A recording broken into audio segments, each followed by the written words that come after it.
Woo! I love that intro, that musical riff, as done by our good buddy Mark. Well, speaking of Mark and Will, come on up front, guys. Oh, What's up, guys? Welcome, hey. everybody, to Path of the Brush here on Gen Con TV. I'm your host, Rick, and my buddies, Mark and Will, who Mark. do all the background stuff to make everything look pretty. By everything, me.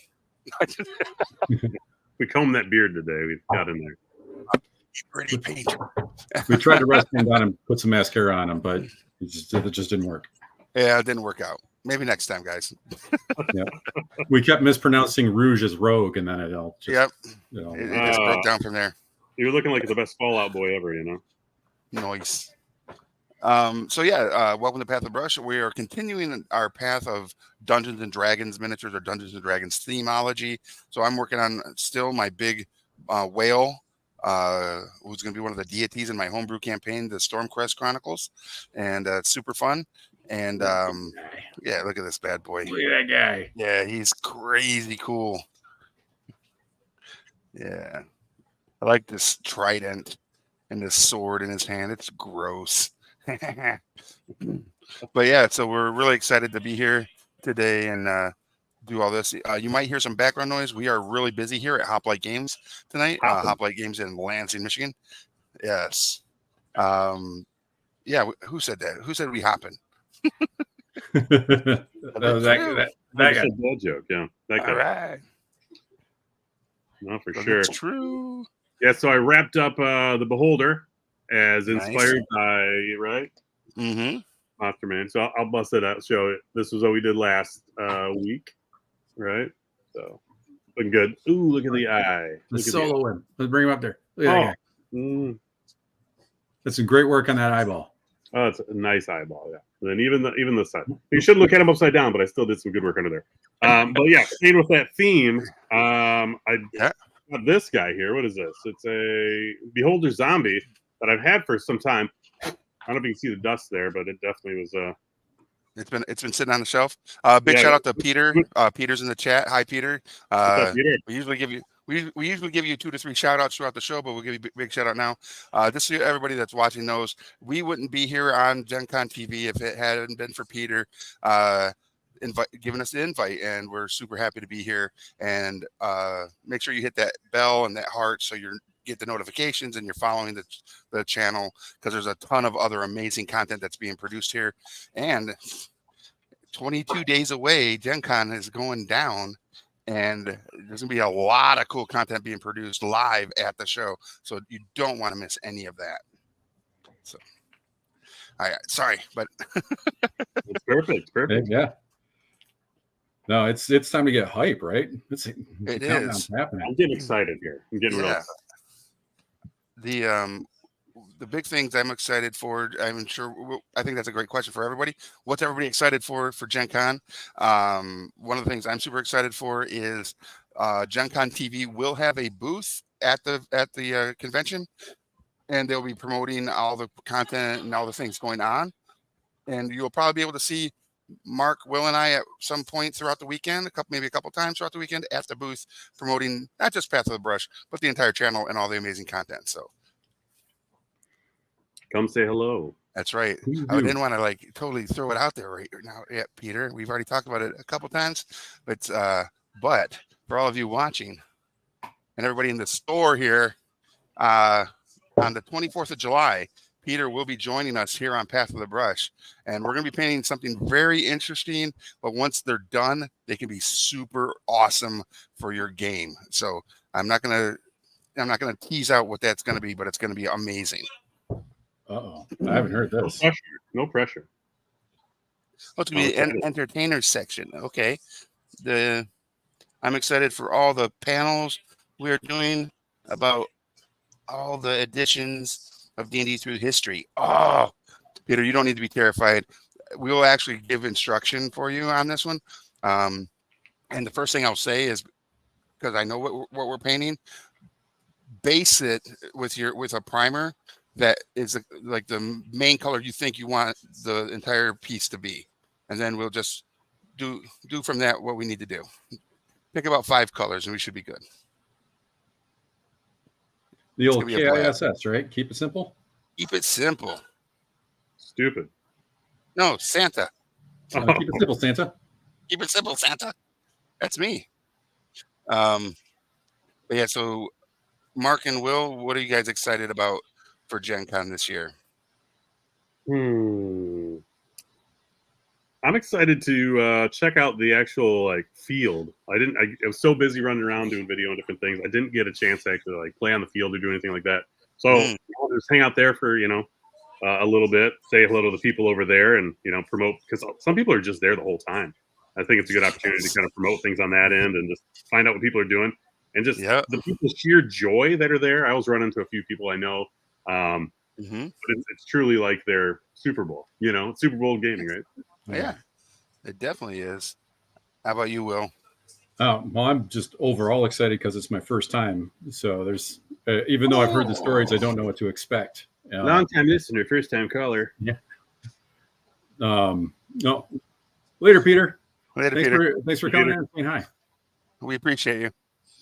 But I'm super excited for the chance to be able to sit someplace and paint with strangers.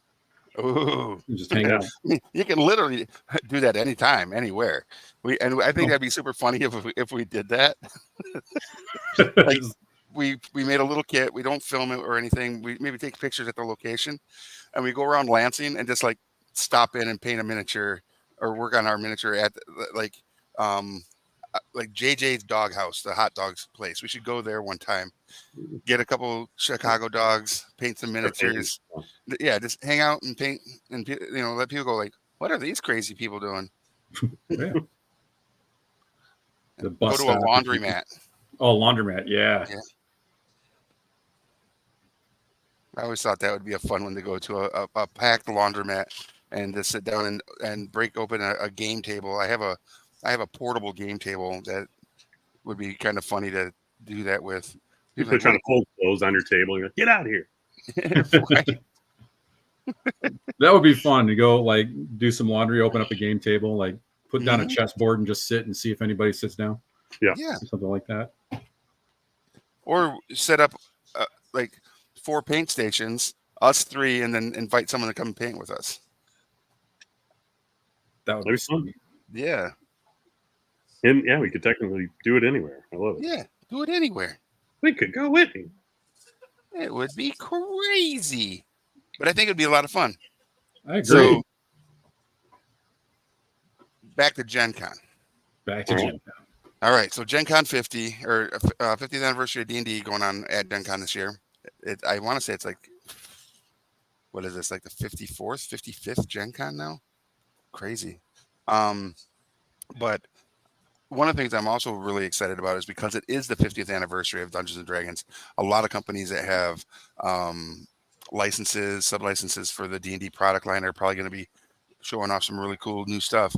But if the other publishers are smart, the board game publishers and everything, they're going to ride that hype train, right, of what the 50th is going to bring to the show and show off some really cool new stuff. And I'm super excited for all that as well. All the new stuff. It'd be a good year for a lot of interesting reveals. Agreed. Oh man, just making me more hype. Oh geez. I just went to rollacrit.com, who's the official merch license for Gen Con. They got some cool stuff, I gotta say. Aaron's got a lot of cool stuff going on. Yeah. Aaron and his team over at Rollacrit. Yeah, very cool. Have you picked your colors for your zombie guy yet? Yeah, I just kind of half went after it. So I'm doing kind of a magenta, tongue kind of getting in for the base. And I'm going to go yellow for the eyes, just kind of a bright yellow right now. I'm going to really mute everything up. And then I'm going to do a base color for brown and then be kind of like just a rotting corpse of a beholder type thing. He's back. And he's back. That's weird. I don't know what happened there. We got us all back in our spots. You're over. You're done. Could have been a contender, Rocky. More Burgess Meredith carryover from last episode. Yes. Always.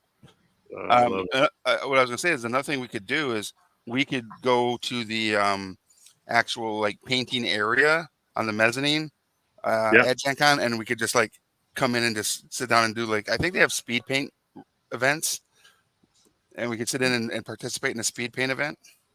Yeah, That'd for be sure. fun. Yeah, we could record a little bit of stuff and bring it back to you, and do it on future episodes. Show kind of little stuff we've done. Yeah. I have clips. Oh man. Little clips. We're gonna go take you to a clip today. Yeah. Right. On today's episode, we're gonna be Rick passes out at Steamforge Games booth. More at 11. Is that right? Is that Hope what? that's not the case. Oh, I don't know how this works. Yeah. Good Lord, man. So we got to keep Rick away from the Steamforge game booth. Apparently, so the I know. auspices are in. We've No huffing the steam over there. Stay away from the forges. They're great. Speaking of forges, this is a Yeah. little off topic. that's But why right I on. was about to say the same thing. Go ahead. Do you know what movie I'm talking about? Where they have a fight scene at the end at a forge? Was it a Jackie Chan movie? Nope. Was it Commando? No, it was an No, it was action in- movie. No, Forge. Do you Are want you me to talking about Drunken Man? It wasn't Jackie Chan. No, but it's an Right. 80s movie. Oh, Jim Cotta. No, it's I'll give you a hint for those viewers that may be listening. It had the same actor that played Rocky Balboa in it. Was it Cobra? It is Cobra.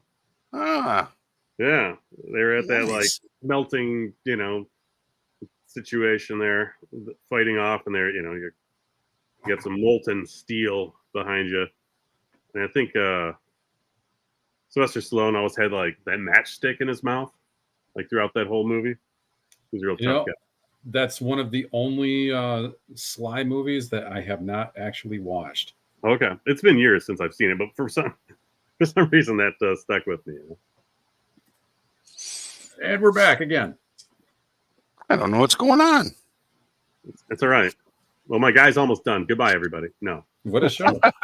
I'm doing yellow for the eyes, and like I said, I'm gonna get it all grimy. Nice. Grime time. Yeah, he's a zombie. How does I the did- zombie beholder really work? I I if can I look him up. remember right. Yeah, let's look them up. But if I remember right, they are considered undead, and I think that their Oh, yeah. eye stalks do a bunch of different things, like drain levels, Ugh. raise of enfeeblement, stuff like that. Anti-life. No one likes anti-life. Z under zombie 316. Ooh, 316, Stone Cold Steve Austin. Right? Let's go. On purpose. Is he in the Monster Manual? He should be. Right? Oh, zombies! Right That'd be there. some serious Sorry. kayfabe. I'm just saying. Look at that! Look at that art. Mm. It looks just like the miniature. It does. Yeah. Okay. So I'm not too far off. He's like brown and gross with little purpley tinges. Dead eye, Yeah. So I might dial it back a little bit. That'll be good. That'll be a good base up. Nice. Zombie Beholder. He's a large undead, neutral evil. Good. Mm. Armor class 15, hit points 93, speed 0. Doesn't make sense. 20 feet, hover. Okay. Strength 10, Dex 8, Con 16, Intelligence 3. A little low on that. Wisdom 8, though. Charisma 5. Interesting enough. He's a good talker. Ah. Ah. What did it say other about its eye beholders keep stalks? zombie beholders as a pet? Just No. because to show that they're better than those beholders? I mean, they are Zombie, go ahead. catty. They The are zombie catty. uses a random magical eye ray, choosing a hit a target it sees within 60 feet of it. It's got a paralyzing ray, a fear ray, innervation ray. Must take a DC 14 Constitution saving throw. Okay. Disintegration ray. Yeah, all bad stuff. Right. Understands deep speech, uncommon, but can't speak. Yeah, So- this moan. Yeah. I wonder how it does talk, really. Even a real beholder, right? They don't. Do they have lungs in a pocket inside their floating bulbous head? Right. Maybe it just slurps air through a different orifice, that we don't know Yeah, about. ear holes. That's it. They don't talk about that in the manual. That's They right. they read lips in reverse. Yeah. However that works. But they just talk directly to your mind, Ooh, yeah, maybe. brain to brain. Yeah. If there was ever a monster that you definitely did not want to encounter, which one would it be for you guys? And mind flayers are rather parasitic. And that, the leech goes in your eyeball thing. That sounds, it just keeps getting worse the more you think about them. It really does. And I don't All right. have any kind of necklaces or belts that protect me against psionic attacks or, Okay. or any rings that would help me fight off telepathy. So I think old Right. Barl would be a tough one. Barl Gura. He's like That's like a ghoul, right? A barrel. he's Oh. kind of like an Yeah. eight feller. Okay. Any of the big dragons would be really tough, I mean, like in real life. Right. I think if any dragons really existed, we would be in a situation much like that movie Reign of Fire. Oh yeah. We just wouldn't be able to handle that kind of potential devastation to our world that dragons bring. So, Purple worms, they look difficult, sure. Yeah, I wouldn't want to mess with one of those. Well, how large would those be? Would we be talking like a racket style dune worm? I would say potentially. Yeah. There's the potential for them to get that big, depending on their feeding grounds and environment. They're giving them the potential for massive growth. a straight up Shai Halud. Ooh, yeah. So the game master for tonight's Star Wars game here at Hoplite is dressed up like Kylo Ren. Interesting. Yeah, it's so good. With the mask or without? Without the mask. He will have the mask at Capital City Comic Con this weekend. I don't know which day, but he will be fully garbed up at the con at least one day. That is awesome. Yeah. It'd be hard to GM if you're wearing that mask, though. Oh, absolutely. It'd make you angry, and you'd strike out with your force saber, and then make all the stormtroopers walk away. Are you sure he's not dressed as radar technician Matt? You should. For those of you who didn't see the SNL skit, it was undercover boss Kylo Ren as radar technician Matt. Matt's a jerk. It's Kylo Ren. Yeah, it's Kylo Ren. We knew it was Kylo Ren. It's so good. That's awesome. That would be a great cosplay for the same guy. I mean, he's got the same kind of hair and everything, so he can really pull it off. Adam Driver, Yeah. obnoxiously tall. I don't know if he's obnoxiously tall. I mean, you're obnoxiously tall, so that's not even like a consideration. Okay, well then there we go. I mean, In that that's context, a loaded statement, man. Because you don't look at him and you're like, can you cut it out? right? He's just being so tall, man. That's obnoxious. My neck's hurting. I'm looking upward. Why do I got to look up at you? How tall are you? How I'm tall 6'5". are you? 6'5". Holy cow! Yeah. That's good. It's good to tell. 5. Yeah. Nope. I can There's- reach all the groceries on the top shelf. Yeah, hot commodity at the grocery store. What's the threshold where it goes from being obnoxious to like novel absurd? again? Now that guy is really like 7 foot something. I think 7 foot. I think 7 foot is like right there. If you're above 7 foot, you're like, yeah, Jack and the Beanstalk style. Right here. Yeah, at that point you should be in a bunch of movies as Wookiee. Absolutely. You just Right. missed it by 5 inches or 6 inches. I know. It's ridiculous. Speaking of Star Wars, we love some Star Wars. We do. I just saw some photo. It was like old photos from Star Wars behind the scenes, and it was Mhm. I think it was C-3PO having a smoke. Like they had to put it into his like it's like the 70s or whatever. So, but it was just crazy. It's like, how do you exhale through that too? Though it would just be all over the place. Yeah, it'd be freaking gross. And then it showed all like behind the scenes of Carrie Fisher and her stunt double and Harrison Mhm. Ford's stunt double and antics they were getting into and stuff like that. And it was just like Nice. looked like a wild time. Well, yeah, especially considering all those actors were unknowns up to Yeah. that point, all the primaries. So, yeah, I can see them getting into some shenanigans. Having some fun with it. Yeah, for sure. right. No spoilers, but All right. are you guys caught up on the Acolyte? Episode I 7 am. was last night. I am not as of last night, so tonight's my Okay. night to watch. Okay. Yeah, I got cut up last night, and that's been a ride, man. Yes. The stakes have been interesting. Yeah. I think That was dope. they again answered some more questions that have arisen, but there's still so many more, and some new ones have been, put to the table after episode 7. So I'm looking forward to the season finale next week. It should be really good. Wow, that fast. Yeah. That went quick.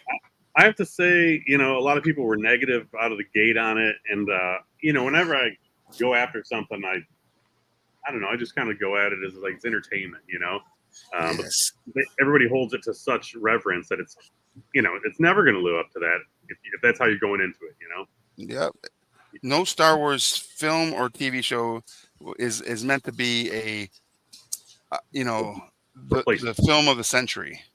It's supposed to be a fun ride in a faraway land in a fantasy sci-fi scenario. It doesn't have to have perfect writing, and nobody's a perfect writer. I don't care what anybody says.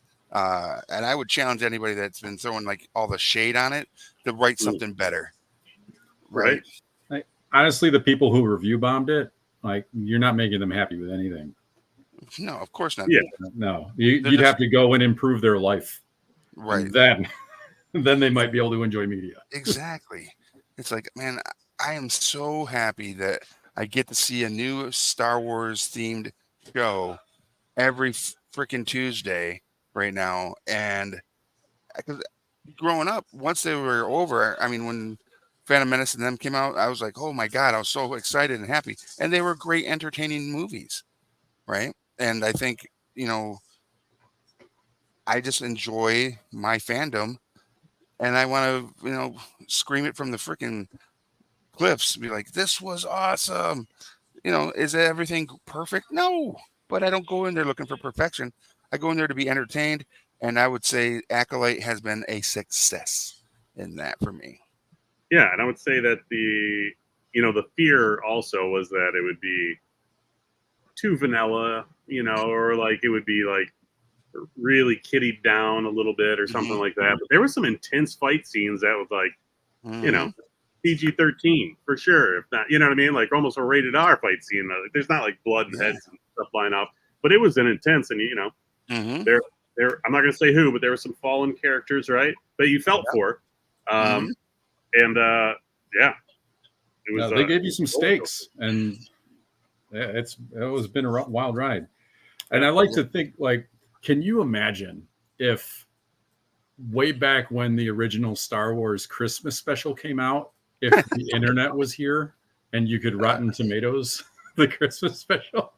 Oh yeah, it would be like a 98% awesome. Right. Yeah. At least the highest bar, right next to Citizen Kane. Yes. We always bring up the Golden Girls as fun, and that had a Golden Girl on it. Did it? Yeah, she was like I the don't remember. cantina like bartender or whatever. Oh, nice. That's sick. I don't remember that, but B. I'm Arthur, I old. guess, right? Was it B. Arthur? I That's think so. yeah, that's funny. Yeah, B. Arthur. Boom. Nice. Yeah, I think she's like the cantina like bartender or something like that. Leading songs by the campfire or That's the amazing. the Are we stove. talking about? Stove. Are we still talking about Citizen Kane, or are we talking about the Christmas special? I was Christmas special still. Okay. B. Arthur was in the Star Wars Christmas special. Yes, sir. Mm. You gosh darn right. B. Arthur is in Star Wars. I'm taking me a minute to process this. Right? Huh. Yep, I'm out. No more Star Wars. Yep. Backing up a step. Speaking of forges, Ooh. my wife Corey has been watching the Forged in Fire. Unfortunately, nice. the season that you were on, Rick, wasn't on. But Well, she's it wasn't been on enjoying- Forge and Fire. Oh, not Forged in Fire. Which one was it? I was on Super Fan Builds. Okay. For fan build. Yep, it was on Netflix for a little while. It's no longer on there right now, but I was in the Conan Superfan episode, and the guys from Men at Arms That's it. Okay. forged me the Conan's Atlantean sword, which is really freaking cool. That is cool. It is a heavy sword. It is. But Ilya, who's one of the guys from Men at Arms, is on Forged in Fire, one of the episodes. Oh, okay. Yeah, so one of the guys that forged the Conan sword for me is a competitor on that show. I'd love to get my hands on some of that old footage. So I was scouring the old internet, game and I footage? also was looking the view footage on that because I was scouring the internet as well, and I told people the wrong show also. Oh, good. But I have held the sword, and yeah, it's amazing. I always felt like that sword should have had a story, and it's not in the books that I know of. Right. At least none of the stuff that I read, which means that the filmmaking was so successful that sword by itself seemed like it had a legend. Yeah. Well, I like the idea of it. It's the Atlantean sword. It was obviously some form of Atlantean king or whatever that was holding it in his hand as a dead skeleton, and that dead skeleton was of a being of ginormous size. So maybe a Nephilim or some form of alien that was one of those giant alien species like the Anunnaki or whatever. Yeah. Which is really just my last name changed up a bit. Oh. Yeah. I'm not See? Rick Ankney. I'm Rick Anunnaki. Annoyingly tall. And annoyingly tall. I thought it was obnoxiously so. I switched it up. There's different, like 6'5" is annoying, and then 6'6" is obnoxious, or That sounds right. okay. So for all of you that are watching and hanging out, kind of like flitting about and not coming in the chat, as an invite, come onto the chat, hit that heart, hit that bell so you don't miss out on all the amazing stuff going on here at Gen Con TV, besides Path of the Brush, because, there's a ton of good stuff. But in the chat, let us know, like, if you're going to Gen Con and what are you looking forward to at the show this year. And hopefully we'll be able to see you at the Gen Con TV booth at some point during the show as well. That would be sweet.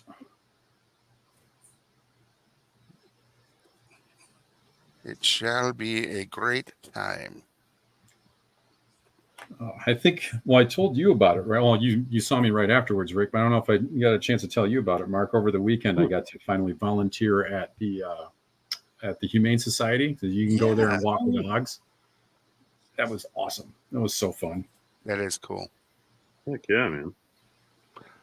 For everybody also watching, I am currently painting my giant whale god creature here, but I'm putting the silver metallics on his armor bits, and then gonna go back with the bronze and greedy gold and hit some other stuff. and then I'm going to do some edging. I got the starfish on the back too. I kind of need to put a color to that. Maybe purple. A purple starfish. Why not? Yeah, I'd stay away from brown. Yeah, I would too.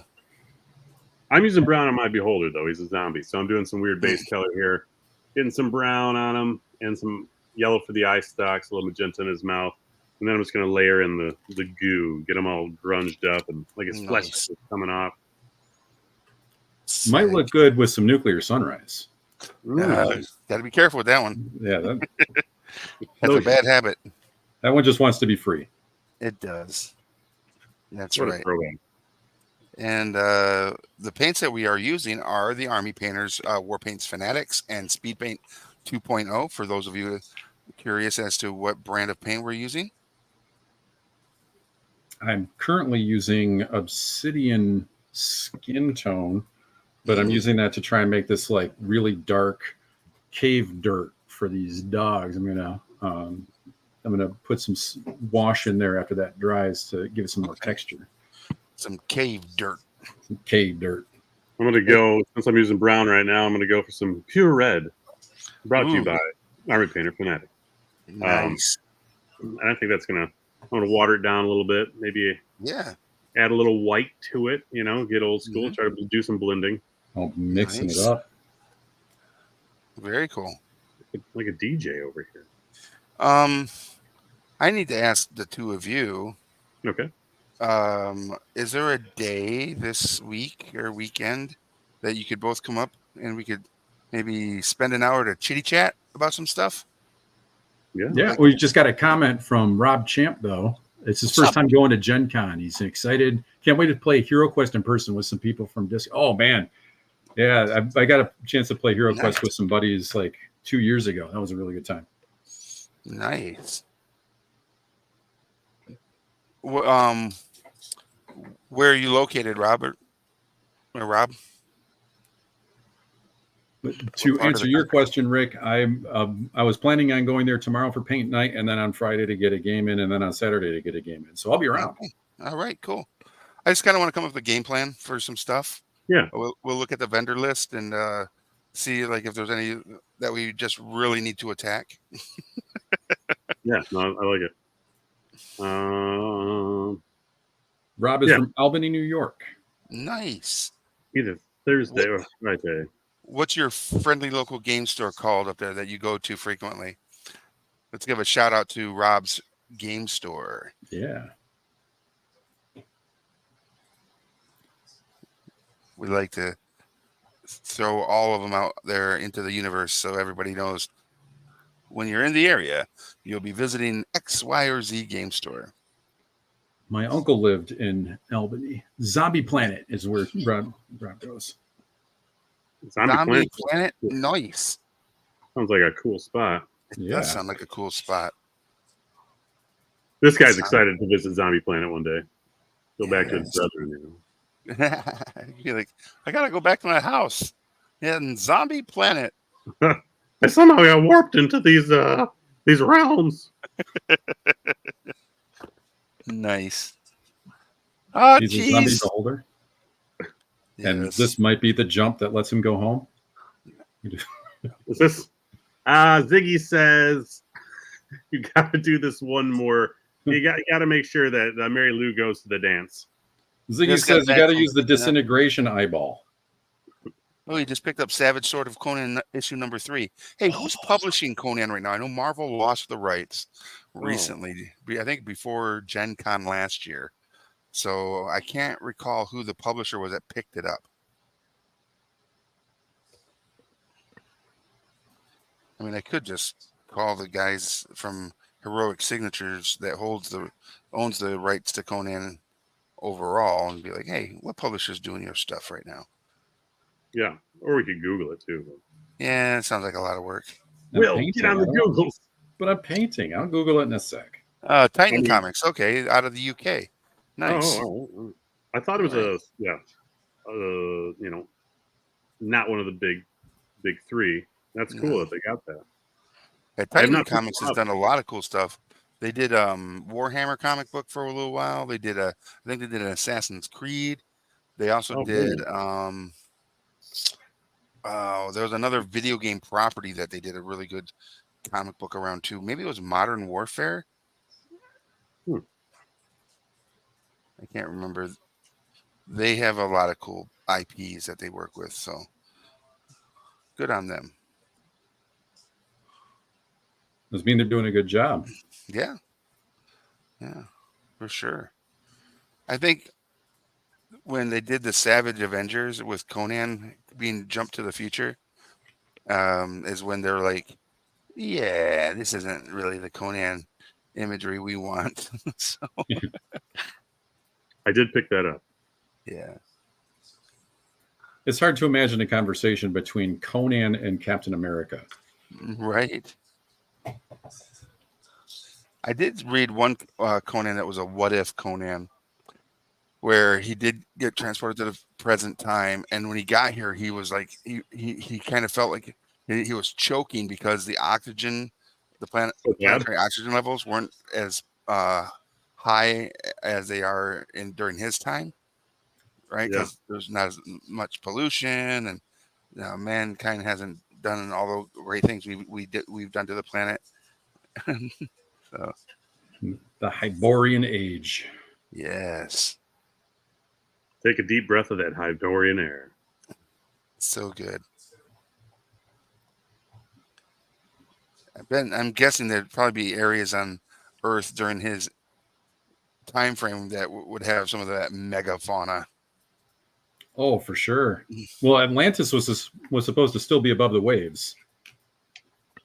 Nope. Well, Wasn't wait. it? Oh, hold on. Let me tell you about an age of high adventure. Yeah, there it Before is. the Sons of Arius, before the fall of Atlantis, or before the oceans drank Atlantis. Yep. So yeah, you're right.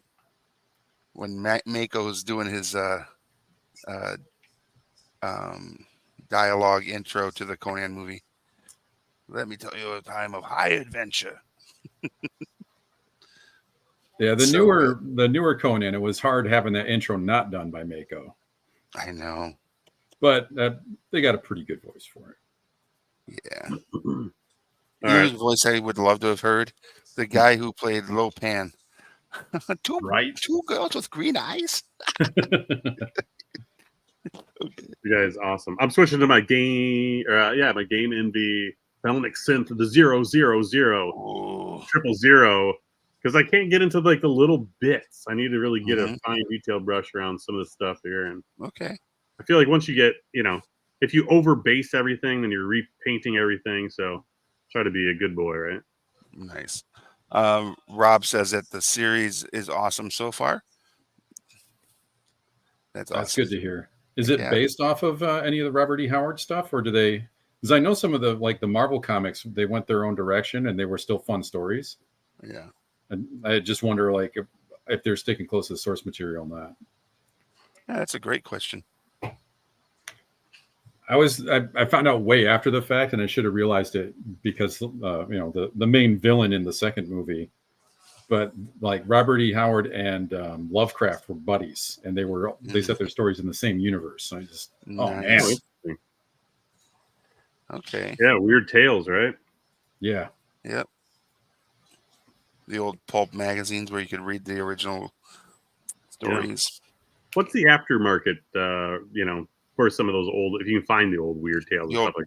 Mm. Yeah, what do those go for? That's a great question. I actually don't know the answer to that, because that's where I first read them. My grandfather had them, and I would read them behind the couch in the living room.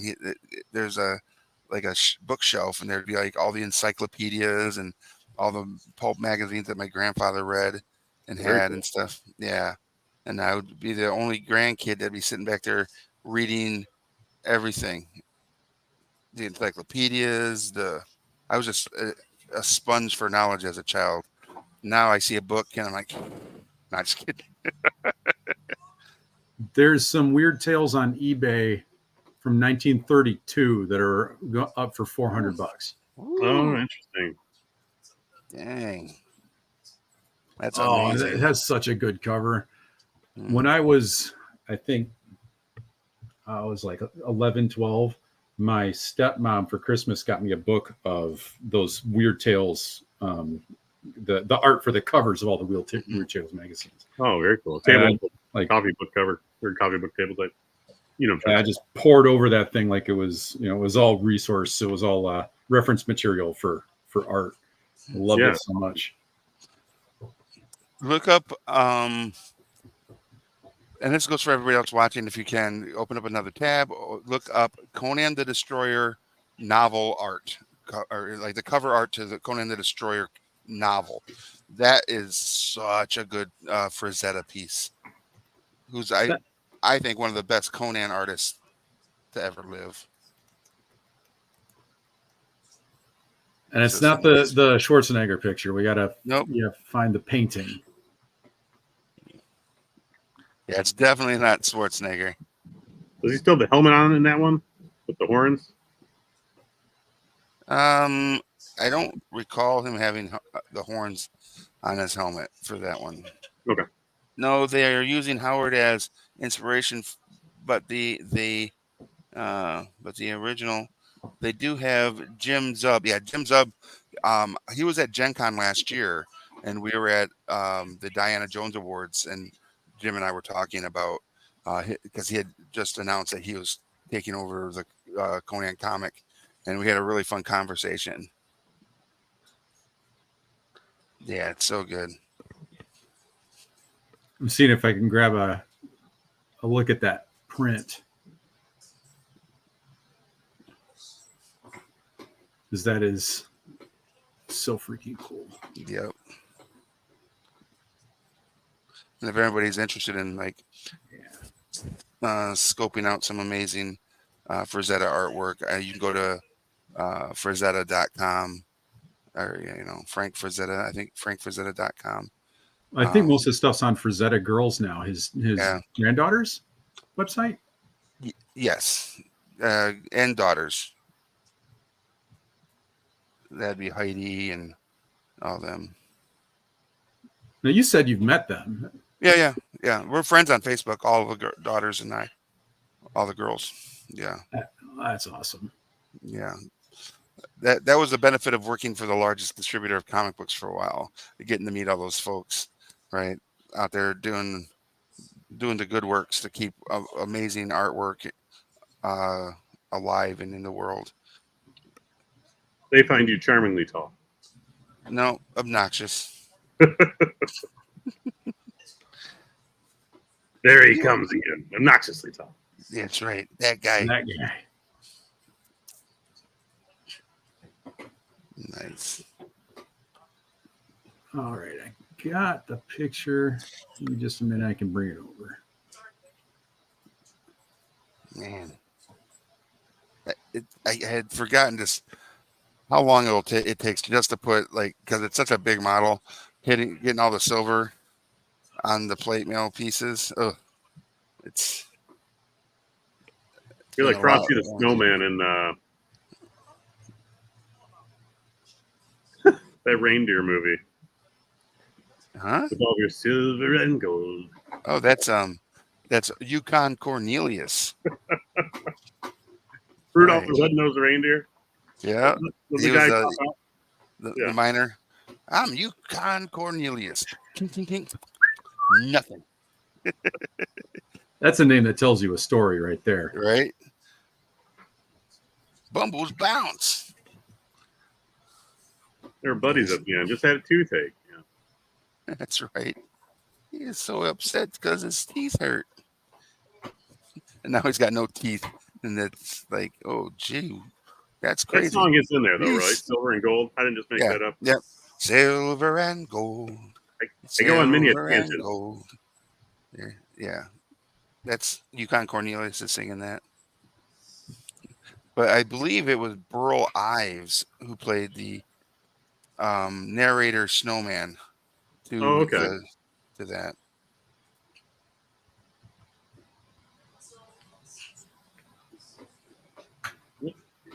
So good. So good.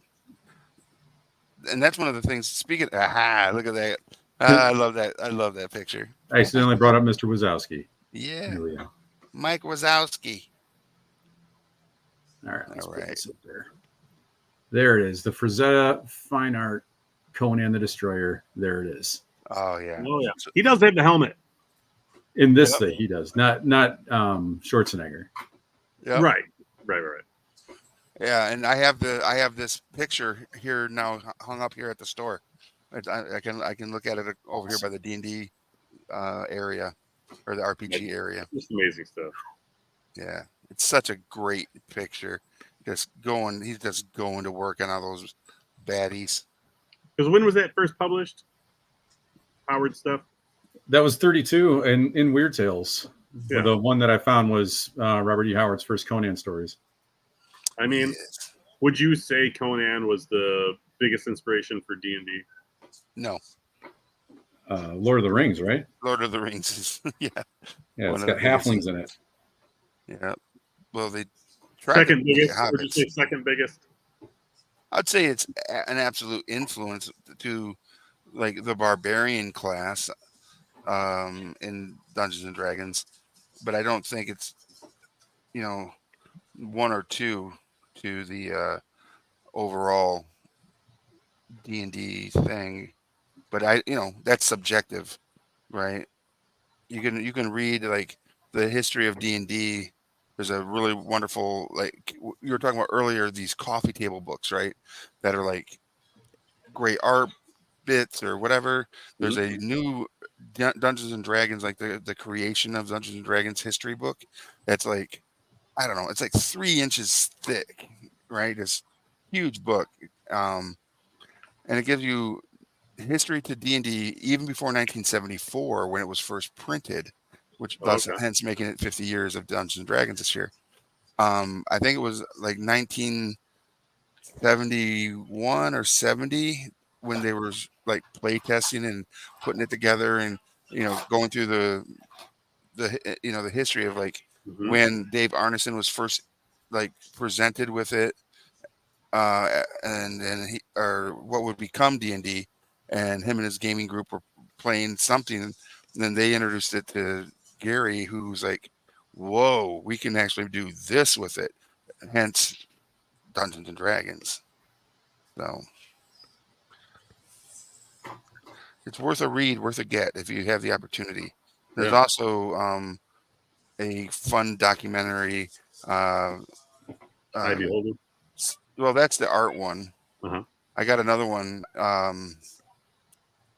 that I did the Kickstarter back on, and it's like Magic in Gary's Basement or something like that. Uh-huh. If anybody in the chat knows what it's actually called, it's something that has something to do with something in Gary's basement, and the history of Dungeons and Dragons.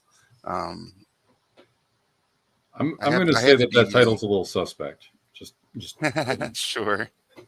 Yeah. Well, there's another D&D documentary out there that literally just focuses on the satanic panic of the 80s, which is an interesting take on it, and it's done by the Geek Preacher on TikTok. Him and a bunch of people got together and did this documentary around the experiences and the how the satanic panic affected the hobby in the 80s, and the scare that was taking place. So it's interesting. The older people still like Yeah. my parents were not lovers of a lot of that stuff just because of Yeah. misinformation, right? Yeah, for sure. Well, a lot Did of you ever people. see? Oh, go ahead. Go ahead. Oh, the No, you Mazes go. and Monsters. Yeah, Tom Hanks.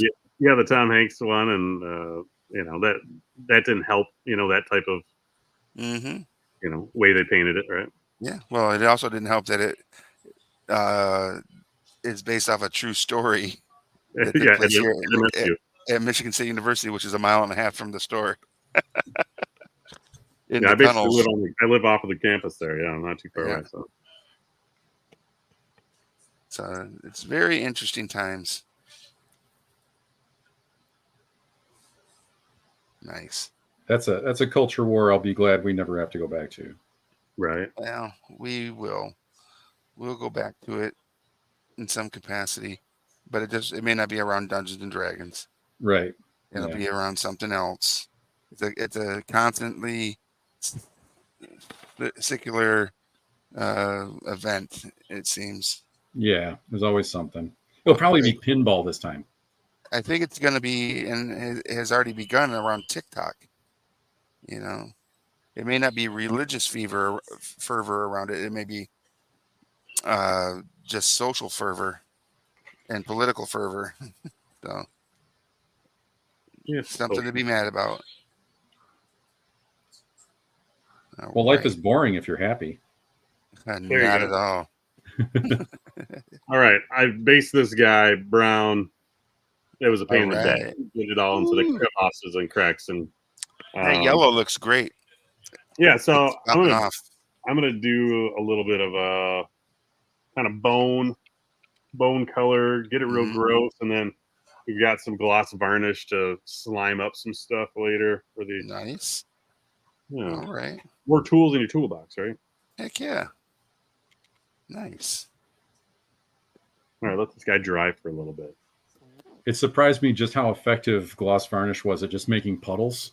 Mm-hmm. And I was like, that was a real light bulb moment when I did that on a base. I'm like, oh, well, it's not just for sealing them.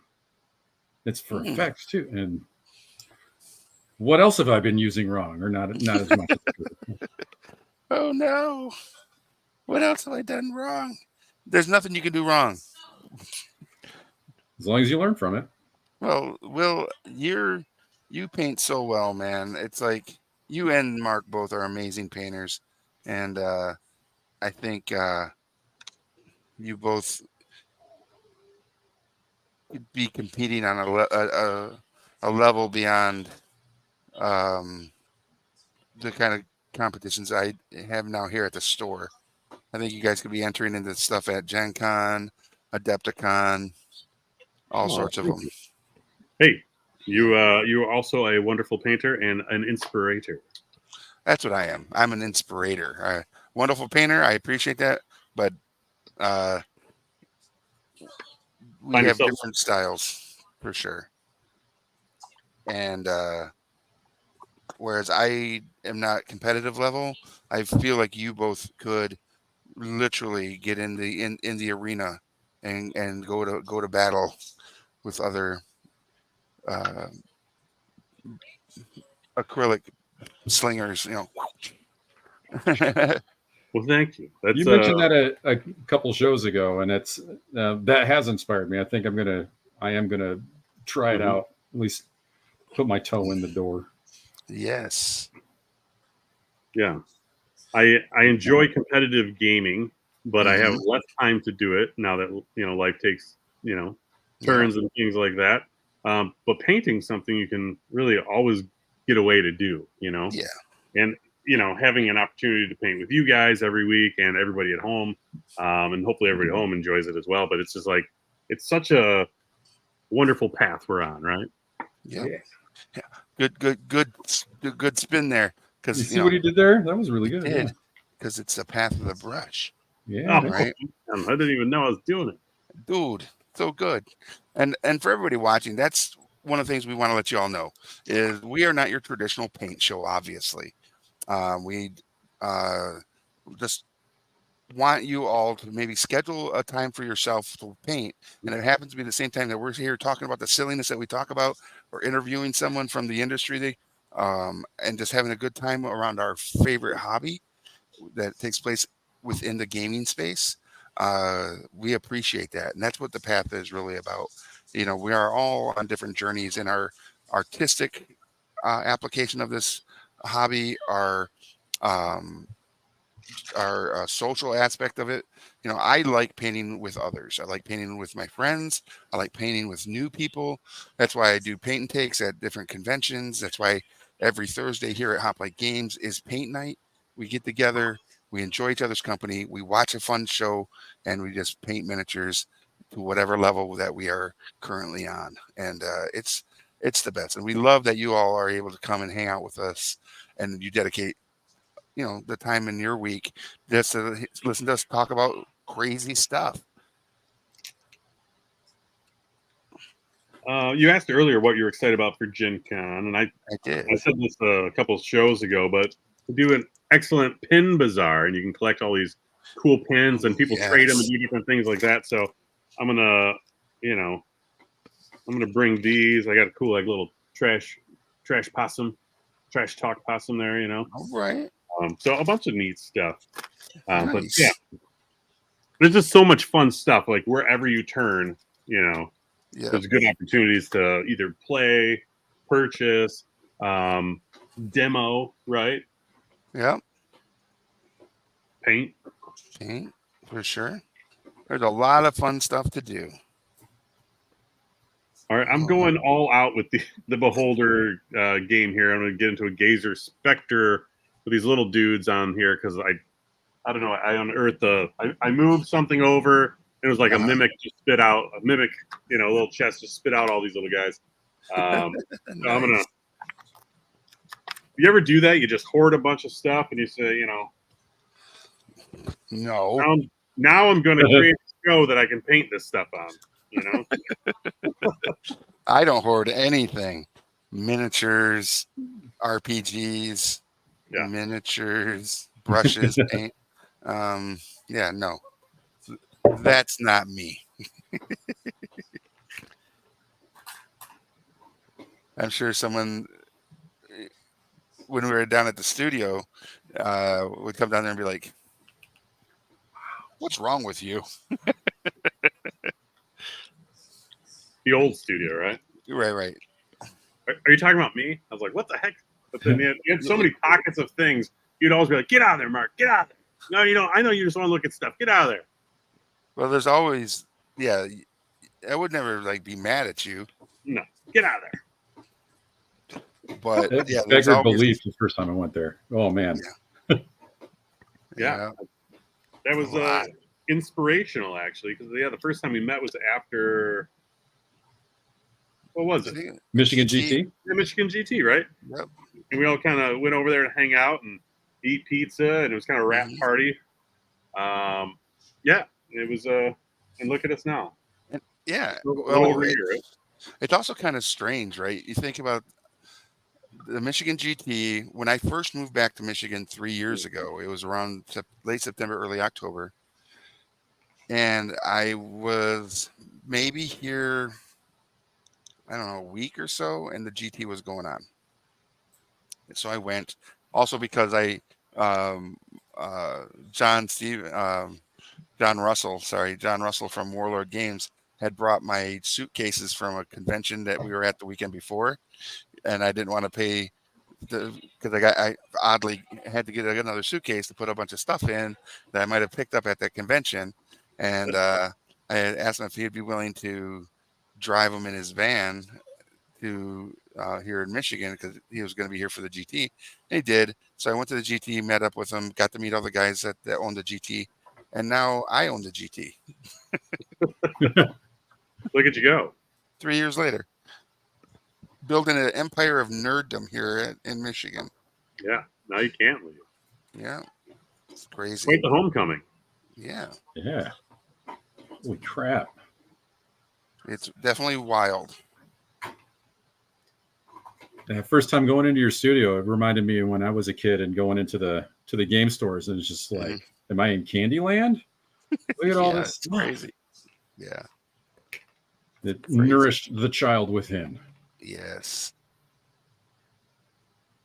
And now we are doing this and all sorts of other fun stuff. It's the universe is crazy, and it's also interesting because that's also part of the whole path of the brush is like, where will it take you, right? Yeah. From meeting Will at the GT as well, and him winning a bunch of conquest stuff from us, and then him becoming a vanguard for Parabellum, who does conquest, and then coming up here to the store, painting and playing, being here on the show, painting and playing, and just it's kind of wild, right? Oh yeah, it's been a heck of a journey, and it's been rewarding in every facet the whole way. Beside like as I said about painting, I just want to get together. Mhm. I want to be able to paint with strangers. Playing games with strangers is also just like that's Yeah. the bee's knees. I like buying candy from them.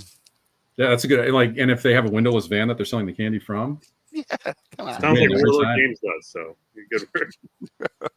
free candy in that thing. I mean, come on. Oh Or man. if they got a basement full of Gary's Magic, just get right in there. There's probably candy. Right? I'm going to add a little Yeah. Hive Dweller. I'm just going to jump in real quick. A little Hive Dweller purple as a base speed paint on Ooh. this thing, and then Nice. then I'm going to go after. I've been on the purple kick, so I got that plum I've been using. That everybody loves so much. Warlock Magenta over Mhm. top, and then even like another like fuchsia to highlight again. So this guy will be a Hypercolor Madness. But anyway, Nice. continue Good on. job. Is I that love it. diabolic plum? This one, the one I'm going to go over top of the speed paint is Diabolic. Hive Dweller is what I'm Plum. after it right now. That name is so evocative of a terrible fruit. It's that fruit has plans and they're bad. Right? They're like the gum or the dragon fruit from Dragon Ball, or not Dragon Ball Z, but from One Piece. You eat it, it's gonna give you. It might give you some benefits and powers for a little bit, or whatever. But if you eat a second one, you dead. I ate your fruit. Check this out. You did. Look up. Oh, nice. Yeah.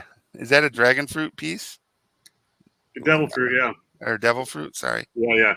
It came they had like a special like sale. It came with like 4 cards in it, PAX cards or something like that. Oh, nice. All right. I can Yeah, dig right. it. pass up on that. My one Yeah. buddy was really into it and they got me into it, and I didn't even watch the show yet. It was a fun Mhm. game, fun card game to play. Okay. But yeah, the live action was fun. We've talked about it a bunch, but Right. yeah, there's just so much good content out there. And I think we said this, before. There's just so much good content out there. It's hard to watch it all. Agreed. It's nice to have friends who you trust to recommend good stuff to you. Mhm. Because one thing I really enjoy about us getting together on Wednesdays is like, I know I can trust Rick and Mark's advice, and I'll watch that and enjoy it. Oh man, we've led them astray. Oh, You're like, what? Wait, what?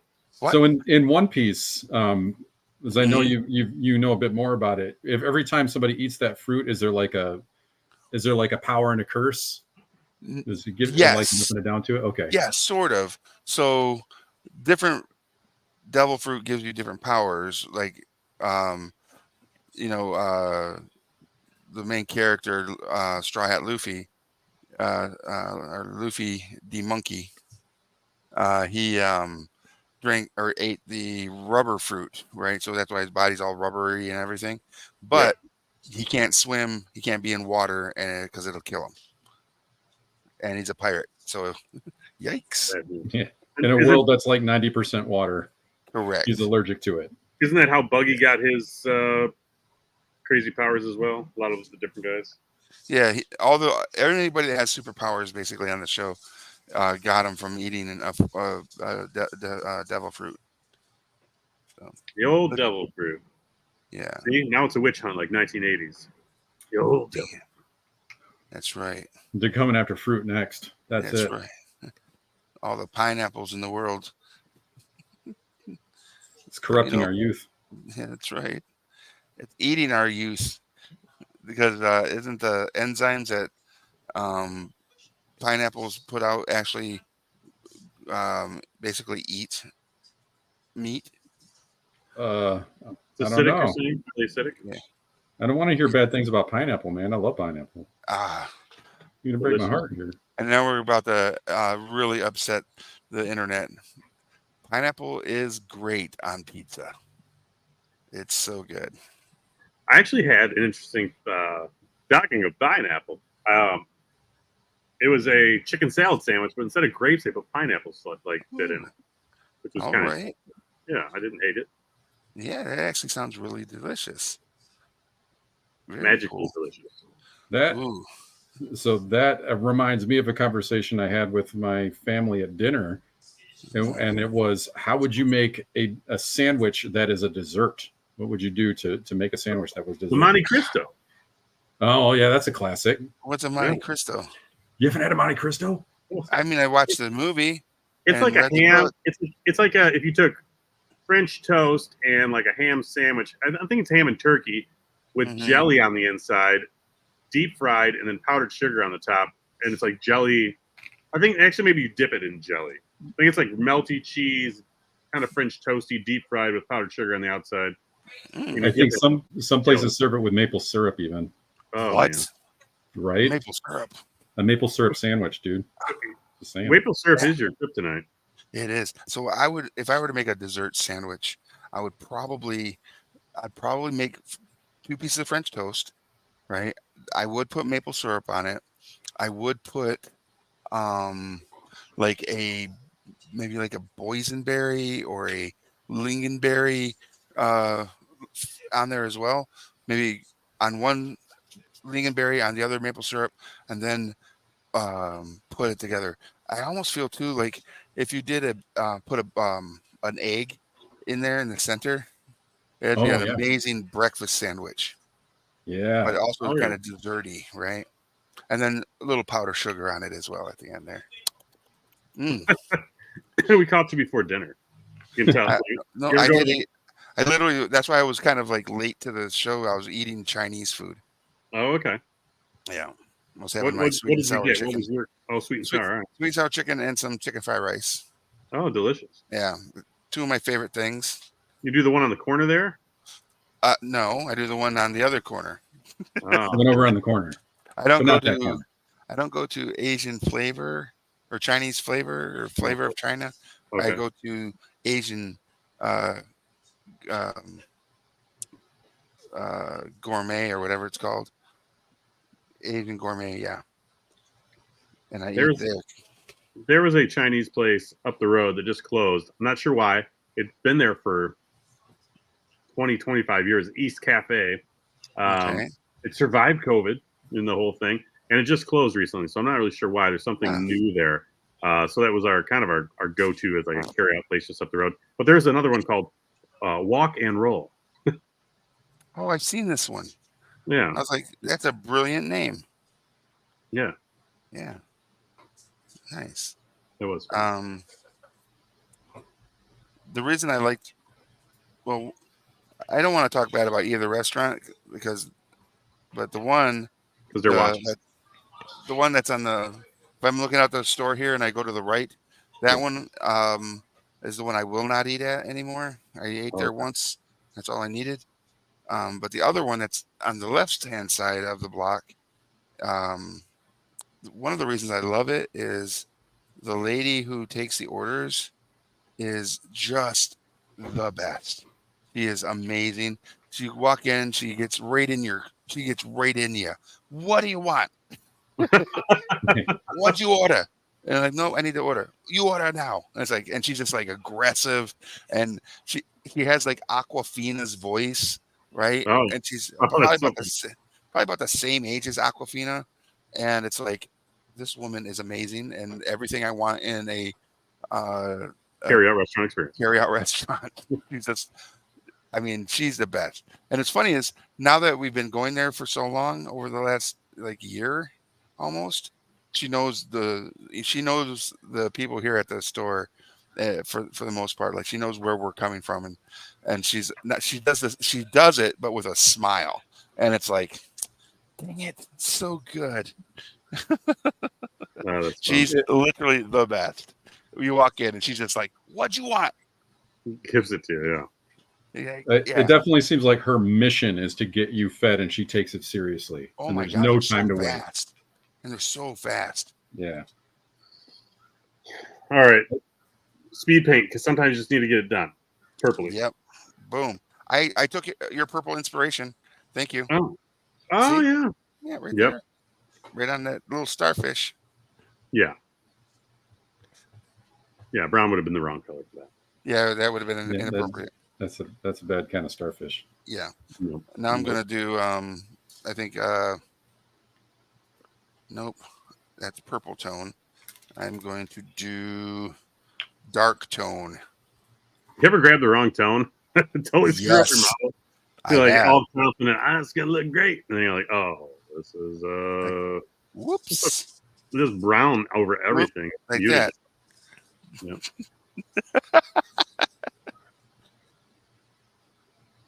I think that's going to be just enough.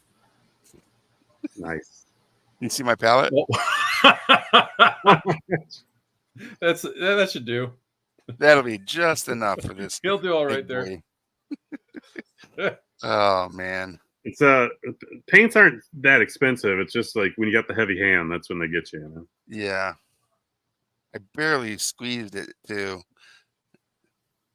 It was just meant to be today. It's been a while since we've had one of these on the show, so a nice fun accident. Yeah, I was especially thinking you that get Market I might need to get cameras like that, so we can have those moments when it happens to us get caught for posterity. utilize our cell phones. Pretty good. I got the clamp for it. Just yeah. Not to take up too much real estate on the screen, though. We don't want Right. to make it too noisy. I feel like if we did it where our camera was directly below us and it was just 3 across and 3 across, that would look fine. Yeah, that would work. Give that a shot. Yeah. That'd be fun. Yeah, for sure. So, Rick, you're a veteran of Gen Cons. What are you looking forward to? Oh, beyond the all the cool new stuff? Yes. Well, I've said this before in the past. My experiences now at Gen Con are much different than they were when I was younger and going as a attendee to play games and all that stuff. Because now I find joy in seeing the publisher friends I've made over the years and engaging with them to find out like what they got going on, and just like going. I go to a lot of parties as well, but they're not like the first night, Wednesday night before the con kicks off. I go to the Diana Jones Awards, and then I go to on Thursday the Heroic Signatures event. They're a licensor. They actually own the license and hold a license to Conan and a bunch of other intellectual properties. So I go to that party. And it's mainly just a get together. I go to some dinners with some of the different publishers and stuff as well. And I think we're gonna. So anyways, those are kind of like my nights. But at the show itself, I do a lot of glad handing, looking for individuals that might want to be on the show, represented on the show in some capacity. As far as publishers go, looking for other painters maybe to come on as guests for next season, because I want to bring on some guests that we haven't had before and maybe some old familiar faces as well. So I think it's going to be a lot of fun. It'd be pretty cool if we could get a guy on who had broken his bonds of slavery. Oh my God! In an era of savagery and but how would we find such a man and his companions? Right? It might involve time travel. It might involve time travel, alternate realities, but it does. It oddly sparks a memory. Something happened in 1994. I believe it was a runaway planet collided between the Earth and the Moon, unleashing cosmic destruction. Mankind's civilization was cast in ruins. 2,000 years later, Earth is reborn. A strange new world filled with savagery, sorcery, and super science. And one man breaks his bonds to fight, with his companions Ukla the Mock and Princess Ariel. He pits his strength, his courage, and his fabulous son's sword against the forces of evil. He is Thundar the Barbarian. There he is. And he's right here over my shoulder. He's so cool. Let me get that out of the way. There we go. And there he is. Yes. Look at him right there. I feel like you guys have done this before. It's like Stereo Thundar. coming and going. like Video Gaga, Stereo Thunder. Oh man, I love it. All right, brown is dry. I'm going to go at it with some strong Sick. tone. If you look at the top, it's already getting the strong tone. It looks like a wrinkly old bag from this angle, doesn't it? Like A little bit, but it's awesome. like a Meyer bag or something, or Oh yeah, an old Grocery. Meyer bag. like a grocery bag or something. Yeah, I don't know what you're thinking. yeah. That's what I was thinking. An old Meyer bag, out in the sun too long, dried up and shriveled. Oh yeah. Yeah. This is from what was that show? Santa Clarita Diet. Did you see that show? It was on, Yeah, that was Drew Barrymore, and she Yeah. basically was like a zombie. yeah. They ate these bad were they oysters or something like that? Clams Yeah, or oysters, but they were like really aliens or something like that, right? These little creatures. But that's the kind of from the back kind of look like these little dudes. Gross. sick. That was a fun show. Yeah, for sure. The San Clarita Diet. They had what, 2 seasons maybe? I think only 2. Yeah. I don't know if they write for really just a pilot of one, and they've got the loose outline, and then it just gets too far. Like I guess Outer Ranges on Prime is now canceled after the second. What? Yeah, and I think like a decent amount of people, watched it. Yeah. It did get a little. It was different, I would have to say, than I thought where they were going to take it, but Mhm. maybe some people just didn't, love where they took it or whatever. But it is disappointing when they only do 2. Right. But got to enjoy it, right? It's for entertainment purposes, like you said earlier. Mm-hmm. Heck yeah. And do you really want it to be 10? Like Game of Thrones was like just amazing, right? But Yeah. like, not everybody can ride 10 years out. No. Well, that's what I've always said too. Is George R. R. Martin is a amazing writer who can plant the seeds of great character development, but Mhm. he, in a lot of the works that he's done, it's kind of hard to see where he's going to end it, because I don't think he knows how to actually end a story, Right. and that's okay. That's a surprising challenge you see some really good writers run into. I don't know if you guys are familiar with Neil Stevenson. Is He this wrote. old Neil? I don't know. He wrote Snow Crash. Never heard of it. I think it was Neil Stevenson. Let me make sure I got the right guy. Snow Crash is an incredible book. It's super fun. Yeah, it's Neil Stevenson. All right. And to give as a point of reference, the main character in the book Snow Crash his name is Hero Protagonist. First name Hero, Nice. last name Protagonist. And it's kind of cyberpunk, kind of fantasy. It jumps over a lot of different genre lines. It's tongue in cheek, but it's still a great time. Okay. Really good book, but like it just kind of like you don't want it to end, and when it does end, it's like you hit a brick wall. It's like there was no, just That's like tough. it's over now. Yeah. All right. And he wrote another book that's also very good called Cryptonomicon, which is that one's about the code breakers in World War II. But Okay. then has a more recent spin, like in 1990s, early aughts computer hacker culture. There a guy who was related to somebody who was a code breaker is a computer hacker, and they like how their stories kind of intertwine. Okay. It's a wild ride, super fun book, really good read, and interesting history. But again, it's just like, you have this great book, the end. Oh no. Oh, Neil, come on, buddy. But don't just take Will's word for it. Yeah. Remember that? Read it yourself. Read the Rainbow. I love it. That said, Nice. I can't recommend those books enough to anybody out there All who would be up for Cool. reading. They're really good. That's awesome. That is super awesome.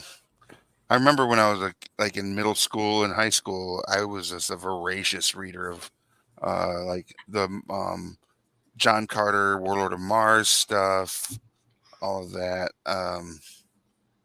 Obviously the Conan stuff, comic books. And then when I first picked up a copy of Dragons of Autumn Twilight, for Dragonlance, my world changed dramatically. I was like, what is this? And then I just got into the whole Dragonlance theories. It was so freaking good. And then that was like that augmentation to my already blossoming love story for Dungeons and Dragons. And I will say this, Margaret Weiss and Tracy Hickman are amazingly talented at telling a story.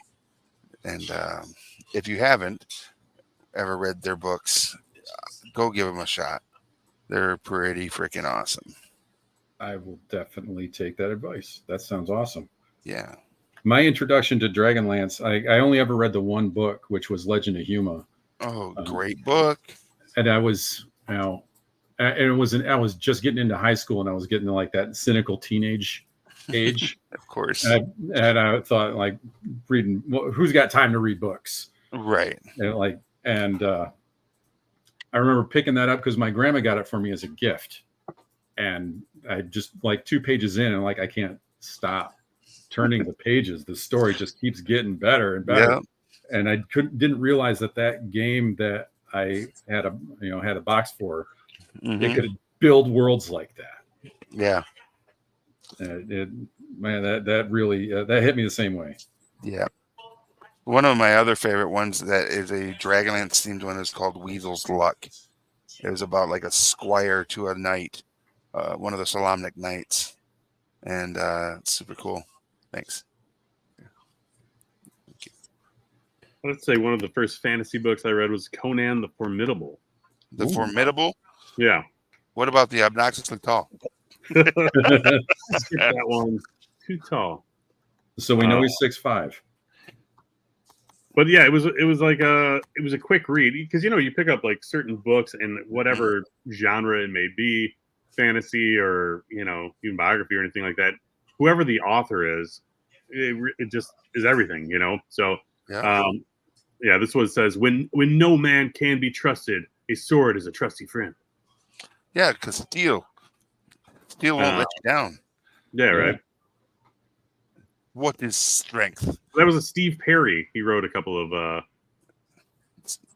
Steve Perry, as in like the singer? Yeah. Nope, oh, Sherry, I hold on. Sorry. That was Steve Perry, right? That was, yeah. That's awesome. The Riddle of Steel, right? From the original Conan movie, when he's like, what is a sword compared to the hand that wields it? Yeah. And he's like, steel is weak, boy. Yes. Flesh is what's strong. The riddle of steel. You know it, don't you, boy? It's such a great dialogue exchange. Oh, yeah. Yes. They referenced it a little bit in that new Conan movie, too. I was hoping they would lean on it a little bit harder because it was such a good angle. Oh, absolutely. And I always feel like Conan has always been on the quest of the riddle of steel beyond just that movie, right? He's always sought out how to be the best at not killing, but the best he could be for Crom, even though he knew Crom would never answer his prayers. And, obviously he had something to do with the riddle of steel. And there's just so many good, fun ways you can look at it. He wanted to be worthy to a god who could pathologically not care. Yes. So good. You got to force it on that guy. Right. So freaking awesome. Did you guys ever read Conan the Savage? Or Savage? Savage? It's a Savage. It was like 1993. Who is this? Leonard Carpenter was the author of this one. He has to escape. He has to escape out of a mine, or not a mine, but like a rock quarry. He was like enslaved again somehow, and he has to escape. Yeah, that happens to him a lot, actually. Right. Kind of like Pitch Black, Yeah. The original Riddick. The original Riddick. There you go. I love that movie. I love Riddick. Chronicles of Riddick. I actually have not read it. It sounds like it would be a lot of fun though. He is That's a great character. it is funny that later when we started chatting about stuff that Will was like, yeah, I love some Conan novels. I was like, those are some of my first books, right? Mhm. It just sucks that we kind of like. It's not that we outgrow them. It's just that Doesn't twin. life gets in the way, right? Sometimes of some of the entertainment stuff that we really enjoy. Yeah, it just hits a little different, but it shapes us to who we are and the things that we enjoy to Yeah, play with and paint and talk about, right? yeah, for sure.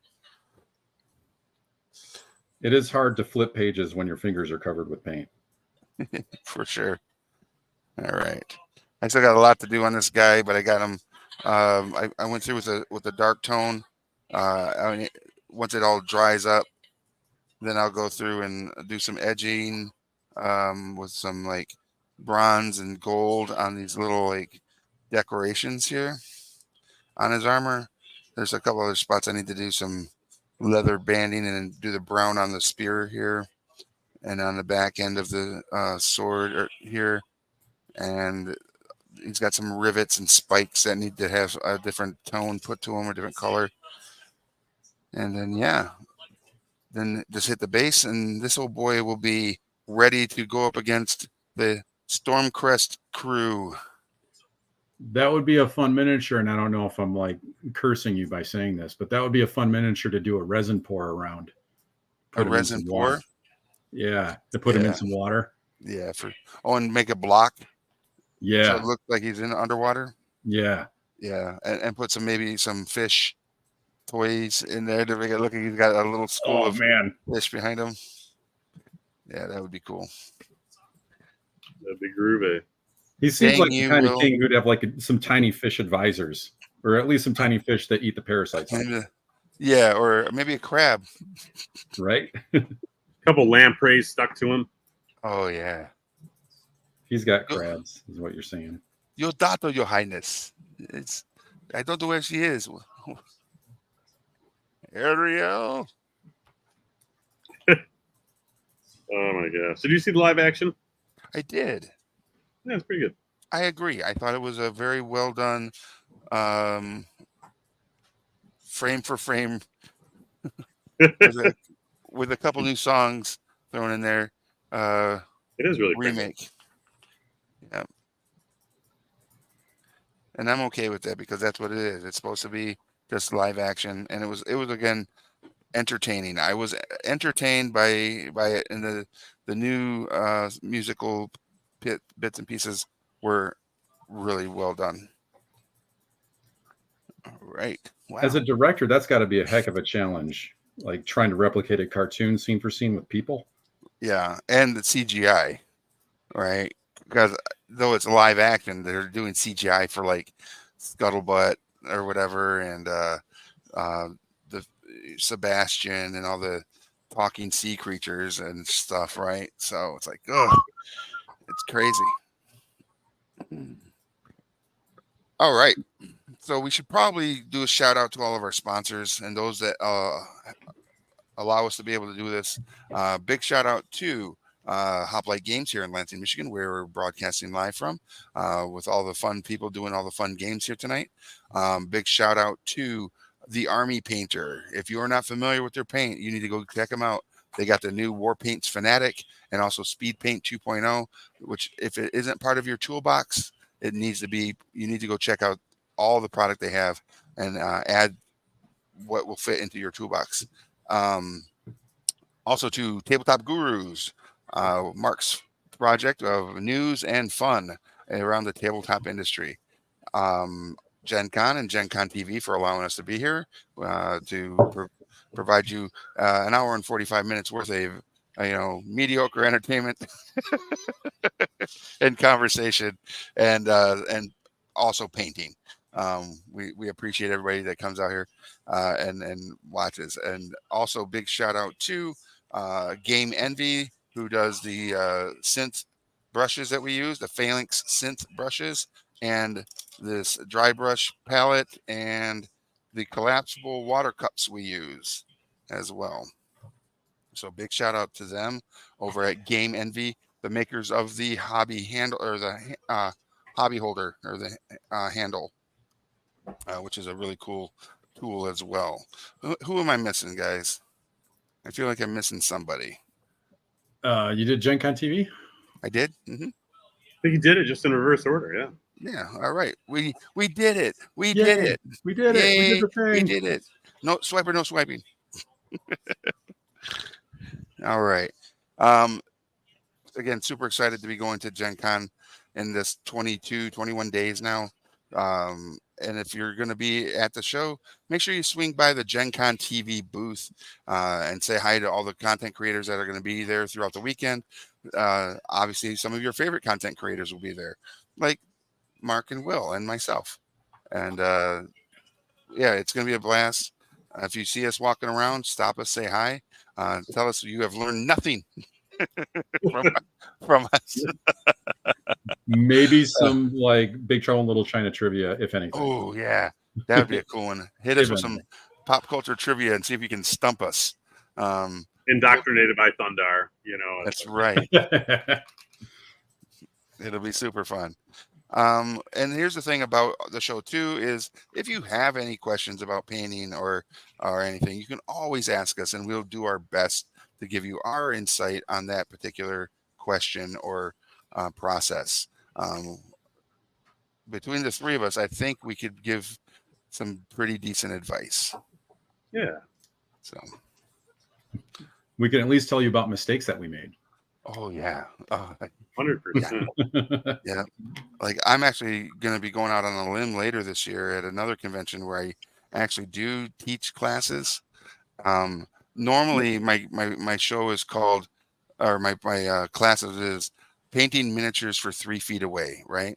So that meaning is when we're painting our miniature and it's in our face, right? And we're sitting here and we can see all the details that are just like, oh, I messed up right there. Oh, I messed up right there. Blah, blah, blah. We don't play with our toys in our face, right?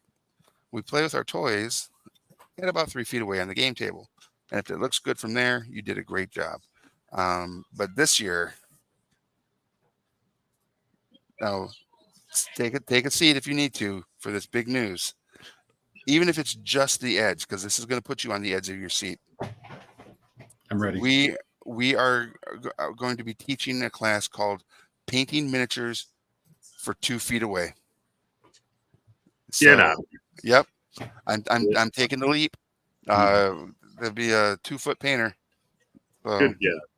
Yep. So it's got to be at least 10% better than the 3-foot paint job. That's literally what we're calling the classes this year. I love it. Mainly to see if anybody notices, because I've been teaching this class at this particular event for before the pandemic, and then every year since the pandemic's opening back up. So probably 4-5 years. It's always called Painting Miniatures for 3 feet away. But if we do it for 2 feet away, I want to see if, because I always get in one of the classes someone that's been to almost all of them and has returned just to hang out and paint and have a good time and chat. See if they'll notice it. And then the first one that does notice it will probably get a prize. I think, yeah, a little extra edge highlighting, and then boom, there you go, right? Yeah. Right. Is this the 102 class? No. They're going to ask for the syllabus. That's right. They get in there and be like, this seems just like the 3 feet away. I'd be like, it's not. I could have taken a different course. That's right. Well, I think a lot of people come back to my classes because I have a bad habit of giving stuff away. I will bring prizes from different miniature companies and paint companies and do some trivia and stuff like that. And, yeah. And especially if there's kids in there, I try to make sure the kids walk away with a prize. So, because it's, the next generation of painters is the youth. So let's keep them with that brush in hand, right? Jump on that path. That's right. So they can continue where we leave off. I got a lot of work done on this little Spectre. You did. Kind of hard to see him. Top down, got Mm. the little stuff, but he's definitely he's definitely a 3 feet away kind of guy. He looks. He's going to be a 2-footer here next Oh episode. boy, Yeah, could be freaking sick, bro. it is nice seeing him having like, jumping between a couple of models so you can base and get it going, and Right. Very cool. It's kind of funny as how I've been working on this model probably for like 4 weeks now. But I also did a little work on this fish guy and my walrus guy.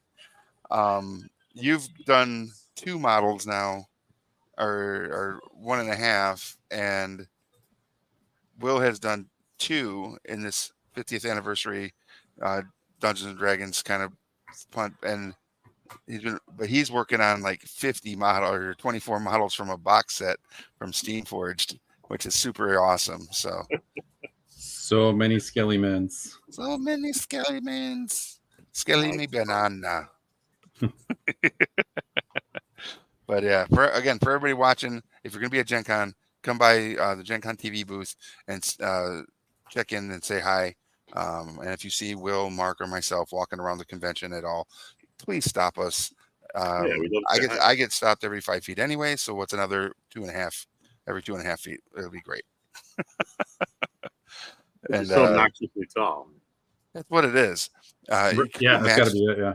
Could you imagine if I'm walking around the convention and I also have one of those big gamer backpacks on that's just loaded with some of the heaviest board games, and I don't pay attention to my surroundings, and I'm just knocking people down left and right. Excuse me. Poof. What you got in that backpack? Cthulhu Wars. That's right, Cthulhu Wars. All of them. All of it. I got all of it. Yeah, I got all. And hate. And hate. Yeah. Speaking of hate, our good friends with Simon finally shipped me this guy. It's the comic book. I think it was on the Kickstarter or something. It was like a year and a half ago. Finally came, and I was like, "What is in this box?" It's got like the Tyrant edition. So this is all like, I really got it because you can use it for multiple. You talked about it too. You can use cool models for multiple things. And is that a Dino Rider, a Velociraptor Rider?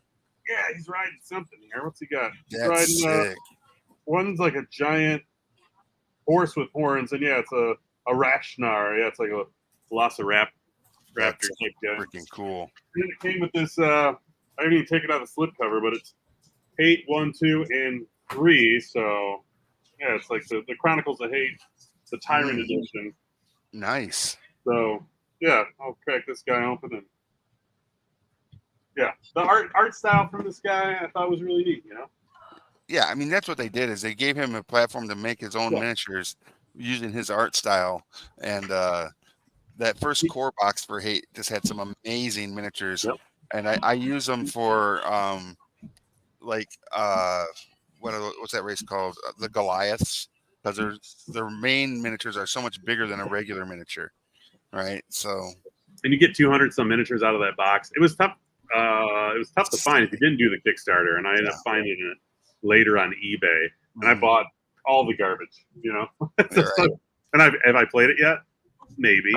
The answer is no. I have not played it yet. So we have to get it on the table. We should probably like stream something of that. Of actually playing a game. Yeah. Maybe not Hate. Something. It'll have to be something quicker, because I'm sure like by the time we get all the miniatures out, it's like that's all, folks. If we're gonna put anything on camera and put it on the show here of us playing a game, I think Conquest would be one of the better ones for that. A D&D would be fun as well. All right. I agree. I 100% agree. We actually have at Comic-Con this weekend, we had the kids for our Hoplite Heroes program here at the store take some Warlock tiles from WizKids, and they built a 7.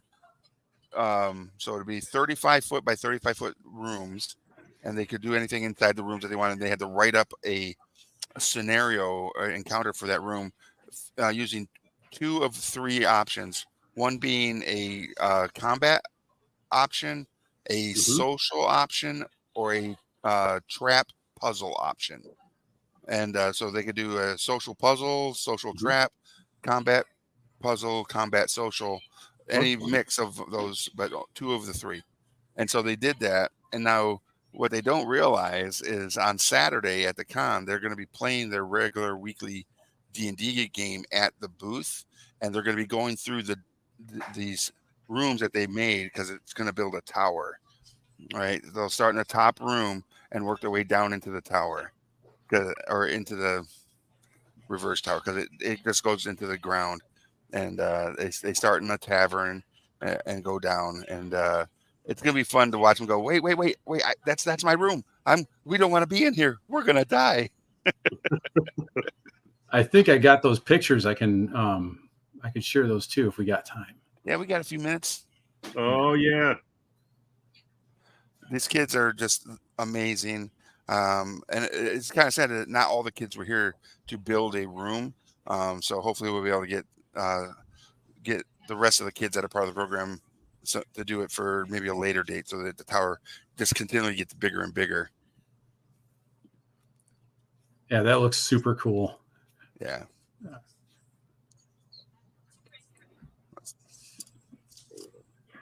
Hard to paint these little things. Oh, the eye stalks? No, they're like little specter babies or something. That Oh, cruise okay. around with it. They're like these little teeny things. Okay. Yeah, those are cool though. All right, here we go. All right. Here's this is just part of one of the tables that the kids were putting together. Yep. You can see them kind of stacked up in the back there. Yeah, they did such a good job. And it was so much fun watching them like do something different than just play the game, but to explore their creativity and, just tapping into their inner murder hobo. There's a little bit more. There we I go. could have centered that picture up a bit better. All good. It looks great. Yeah, those warlock tiles are neat. Yeah, it's super fun. And the fact that they're doing it, not knowing that they were going to be the victims of their own creativity. So good. All right. So we're at the end of our time today, ladies and gentlemen. Thank you so much for coming out and participating in tonight's episode of Path of the Brush. We'll be back next week.